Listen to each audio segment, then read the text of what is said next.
on there. Whenever you're trying to type things in, you get a little bit more feedback. They moved it from, I think, 1 millimeter to 1.3 millimeters of feedback. So you get plenty of bounce back whenever you're typing on it. And it's also spaced out pretty well, so I don't find myself hitting the wrong keys all the time. Of course, I do have smaller hands, so got to keep that in mind.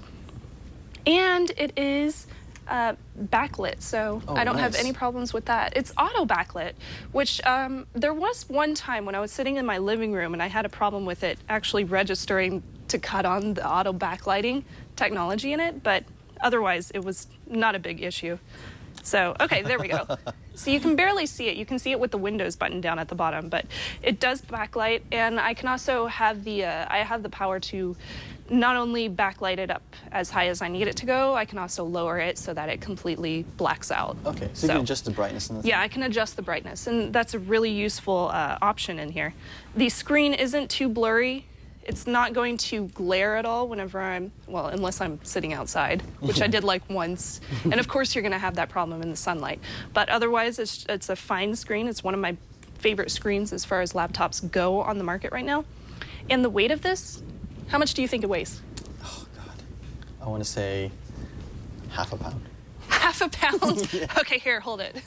It's a little bit more than half a pound. Wow. You know, I've been interested in looking at this thing. This thing is really... Yeah. It's about 2.8 pounds, I believe. Oh, really? Yeah. It's just the fact so it weighs the just look a little of bit more. Is very... I mean, it just gives you that perception that it's very light. Yeah. You know what I mean? Yes, exactly. It does.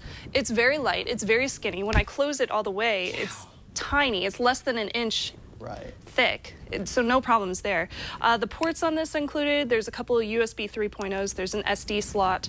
There is an HDMI and a display port. I believe it's Thunderbolt on here, but correct me if I'm wrong. It might be Thunderbolt. There's also, of course, the regular one for your headset right there. Now, the battery on this is something that I was really amazed at. So the older one, the older version, got, I believe, less than 5 hours. It was not that great, especially for the market these days. This one, though, includes a battery power of a good 8 hours.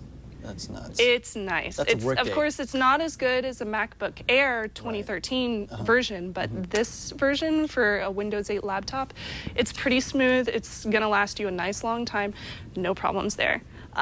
Also, I should mention the trackpad on this. The model that I received had an old driver for the trackpad. I have a problem with things in Windows 8 where it's like inversed. I hate inverse scrolling. It drives me nuts. So I had to download a brand new driver on here. There was no easy way to get to that on this Acer laptop, so I had to go to their website and download a new driver. I don't think that's necessarily an Acer fault. I think it's just a Windows 8 issue. So any issues that I had software related, they were all things that I can customize in Windows 8 anyway. So once I got it updated, though, I was able to use the trackpad with no problems. It's nice and fluid, very easy to use, and I can use all those multi-touch gestures. I can use the four-finger touch somewhere. The scroll. Oh, there we go. Awesome. So I can use all the different multi-gestures on there. Really easy to use. Now, other than the CPU in here, it also has a Intel HD 4400 graphics. It's got 8 gigs of RAM, really nice. The 1080 IPS screen, of course. The battery is amazing, the solid-state storage with the RAID 0 setup, and then the webcam on the top. It also has a couple of speakers on the bottom. Right here, these are Dolby speakers.